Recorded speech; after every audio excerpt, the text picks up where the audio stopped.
Армысыздар құрметті білім алушылар, бүгін сіздермен крест жорықтары атты тақырыпты қарастыратын боламыз. Ендеше сабағымызды бастайық. Жалпы тақырыптың өзінің атауы айтып тұрғандай, крест деп христиан дінін негіздеп айтып тұр. Христиан діні әуелгі бастан-ақ Римнің шығыс жақ бөлігінде кең етек алған болатын. Тіпті христиан діні 11 ғасырдың ортасына дейін бөлінген жоқ. Алайда осығанға дейінгі болған оқиғаларды қарастырып өтетін болсақ, 395 жылы Рим империясы екіге бөлінді. Дәл осы сәтте христиан діні де аймақтық ерекшеліктерге бөліне бастаған болатын. Алғашқы кездерде Рим шіркеуін Рим епископы басқарды. Бұл лауазым 5 ғасырдан бастап папа деген атқа ие болған. Ал дәл сол секілді Шығыс Рим империясының жұрнағы саналатын Константинопольдегі шіркеу басшысы патриарх деген атқа ие болды. 862 жылы Рим папасы мен және Константинополь патриархының арасында қарым-қатынастары үзілген. 10 ғасырда шіркеулер біріккенімен 11 ғасырдың ортасында, яғни 1054 жылы шығыстық және батыстық шіркеу болып христиан діні екіге бөлінді. Нақтырақ айтатын болсақ, батыстық шіркеу католиктік деген атқа ие болды. Ол бүкіл әлемдік деген мағынаны білдіреді. Дәл сол секілді шығыстық шіркеу де православиелік деген атқа ие болды. Ол Құдайды дұрыс мадақтайтын деген мағынадан шыққан. Оқушылар шығыстық пен және батыстық шіркеудің бір-бірінен айырмашылық қандай деулеріңіз мүмкін? Оған да қысқаша тоқталып өтейік. Мәселен, шығыстық шіркеудің батыстықтан қарағандағы басты ерекшеліктері мұндағы шіркеу басшысы патриарх деп аталады. Және оның ешқандай ұлан-ғайыр жері болған жоқ. Тіпті ол басқа ұлт өкілдеріне өз тілінде әдет-ғұрыптарды, салт-дәстүрді жүргізуге мүмкіндіктер берген. Ал енді біз батыстықтардың шығыстық шіркеуден басты айырмашылығына тоқталайық. Жалпы бұл батыс шіркеулердің басшысы папа деп аталды. Ол үнемі дерлік дін қызметкерлерінің үйленуіне тыйым салып отырған. Және осы бір католиктік негіздегі мемлекеттерде негізгі ресми тіл латын тілі деп те жарияланған болатын. Папа ол барлық епископтардың басшысы болды. Сондай-ақ папаның арнайы түрде тігілген бас киімі тиара деп аталды. Тіпті папаның құдіреттілігін дәріптейтін заттардың қатарында алтын және күміс кілттерді жатқызуымызға болады. Өкінішке орай, Рим папасының билігі 9 ғасырдан бастап әлсірей бастады. Оның басты себебі Франк мемлекетінің ыдырауында болатын. Оқушылар 7 ғасырдан бастап ислам діні, яғни мұсылмандардың өркениеті қалыптасып дамып жатқан тұста, керісінше христиан діні әлсірей бастады. Ал осы жағдай кезінде Рим папалары болса, батыстық шіркеуді ұстанушы барлық халықтарға, әсіресе король, барон, рыцарь және тағы да басқаларына қолдарына қару алып, мұсылмандарға қарсы жорықтар жасап, қасиетті жерлерді қайтарып алу үшін үгіт насихаттар жүргізе бастады. Бұл шын мәнінде Жерорта теңізінің шығыс жағындағы мұсылмандарға қарсы отаршылық саясат болатын. Тіпті осы бір тұстарда Рим папалары болсын, шығыстық шіркеуді, яғни православтерді де өзіне бағындыруға барлық күштерін сала бастаған. Ал керісінше 7 ғасырдан бастап іргетасы көтерілген ислам мемлекеті болса, шығысы Қытайдан, батысы Франк мемлекетіне дейін және солтүстік Африканы толығымен қамтып жатқан қуатты мемлекеттердің біріне айналды. Ендеше батыс еуропалықтар үшін, әсіресе Рим папалары мен корольдер үшін бұл аталған қуатты елдерді жаулап алып, оларға шабуыл жасау қиынның қиыны болды.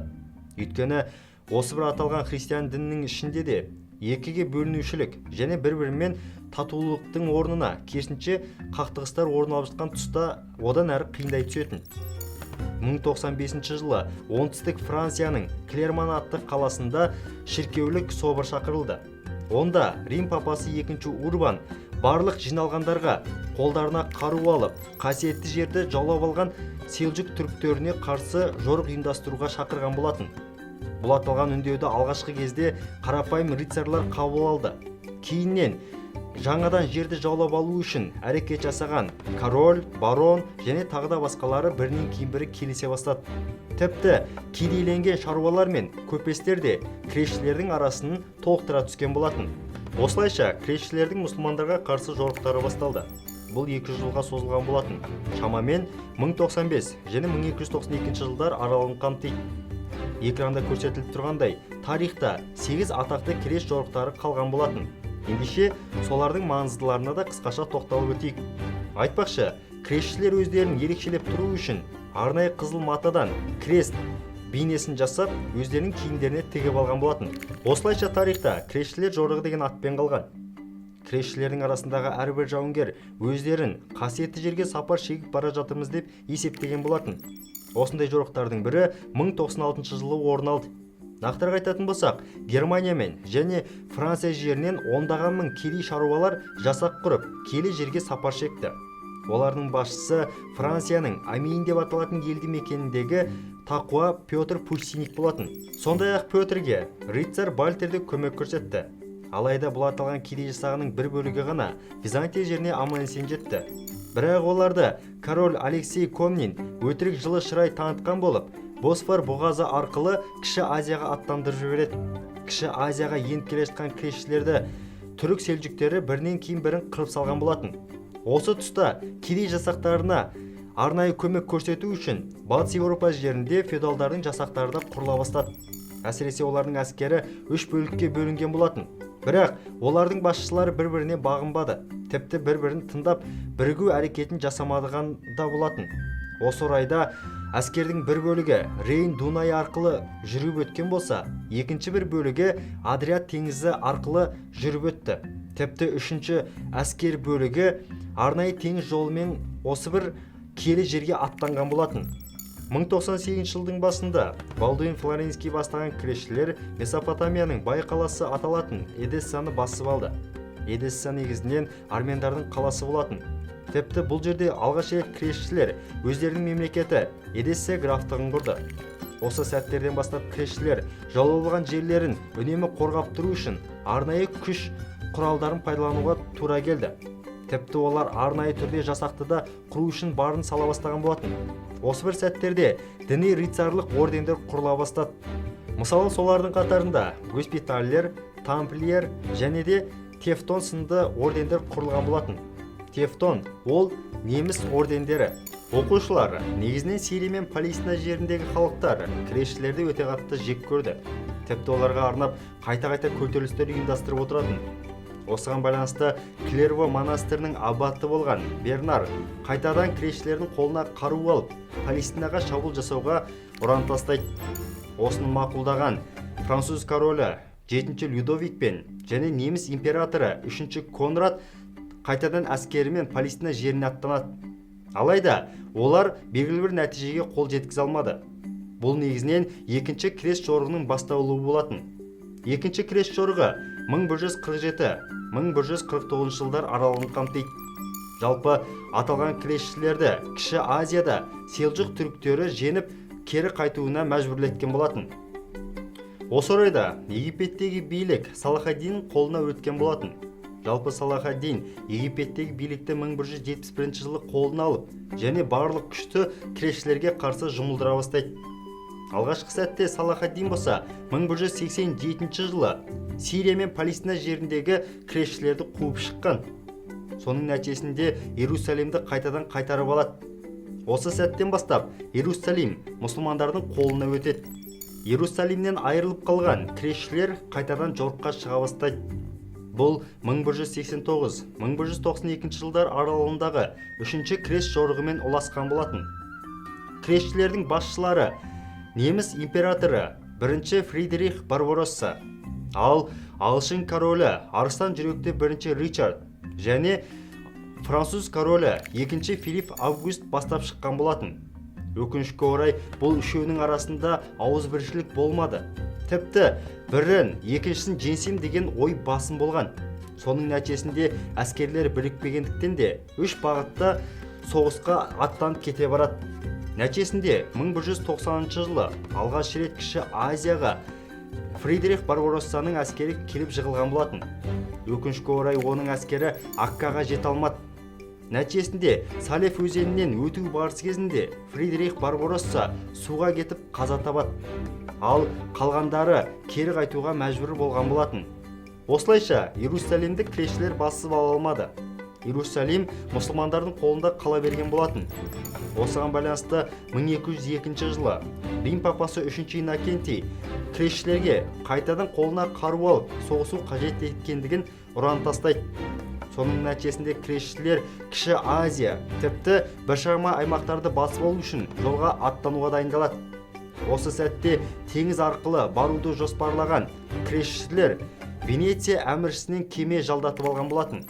Алайда дәл теңізге шыққан сәтінде кресшілердің қаражаты жетпей, Венеция әміршісінің ықпалына түсе бастайды.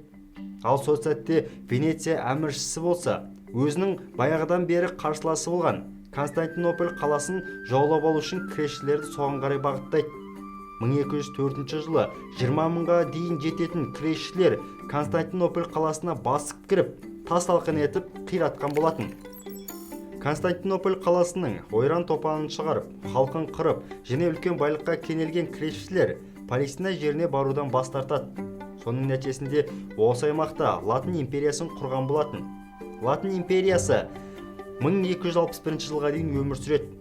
Ал жоғарыда айтып өткен Венеция әміршісі Константинополь және Адрианопольдің бір бөлігін Егей теңізінің аймағындағы біршама айлақты қалаларға иелік еткен. Оқушылар, дәл осы 4-ші крест жорығы кресшілердің құдай үшін емес, керісінше өз пайдасы үшін соғысатындықтарын дәлелдей бастады. 1212 жылы балалардың крест жорықтары басталған. Жалпы, шіркеу қызметкерлері, егер балалар соғысқа шығатын болса, олардың күнәлары жоқ, жеңіске жетеді деп сендіріп бақты. Тіпті балаларға Құдайдың өзі көмектеседі деген қауесетті де таратқан болатын. Осыған байланысты балалардан кресшілер жасағы құрылып, олар қасиетті жерге аттана барады. Бірақ та аман-есен жеткен кресші балалардың бір бөлігі ғана Марсель және Генуя қалаларына аман-есен жетеді. Ондағы көпестер дәл осы балаларды қасиетті жерге апарамыз деген пиғылмен кемеге салып, Египетке апарып құлдыққа сатып жіберген болатын.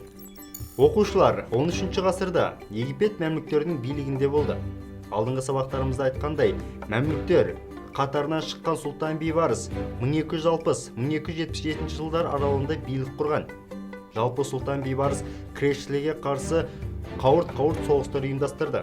1260 жылы Сирияны басып алғаннан кейін кресшілердің қамалдарын шетінен қирата бастаған. Экранда көрсетіліп тұрғандай, Сұлтан Бейбарыс кресшілердің жаулап алған жерлерін қайтарып алу үшін үздіксіз соғыстар ұйымдастырып отырды. 1270 жылы 8-ші крест жорығы орын алды. Бұл соғыстардан кейін жалпы кресшілер мұсылман еліндегі барлық иеліктерінен айырылған болатын. Оқушылар, жалпы крест жорықтары негізінен әділетсіз әрі басқыншылық жағдайда өткендігі айқын көрініс табады. Крест жорықтары тек қана Европа емес, сонымен қатар Азия аймақтарында да орасан зор шығын алып келді десек қате айтпаймыз. Нақтырақ айтатын болсақ, өнер, мәдениет, шаруашылық, ғылым өкінішке орай құлдырай бастады. Бірақ та сауданың қызу дамуы Жерорта теңізінің аймағында орын ала бастайды. Тіпті бұл Жерорта теңізінде солтүстік Италия қалалары үстемдікке ие болған. Алайда бір қызығы, дәл осы шабуыл жасаған кресшілер, европалықтар шығыстан өте үлкен үлгі алды десек болады. Өйткені дастархан басына отырар алдында қолды жууды, тамақты шанышқымен жеуді, тіпті жатар кезінде төсек орнына таза ұстауды барлығын осы бір шығыс елдерінен үйренді десек болады. Сонымен қатар, европалықтар дәл осы шығыс елдеріндегі өсетін өсімдіктерді, соның ішінде лимон, күріш, қарбыз, өрік және тағы да басқа өсімдіктерді Еуропа жерінде өсіре бастаған. Осымен оқушылар, бүгінгі сабағымыз аяқталды. Сабақ барысында айтылған әрбір деректерді дәптерлеріңізге жазып алуды, бірнеше рет видео сабақта қайталап көруді ұмытпаңыздар. Келесі көріскенше аман сау болыңыздар.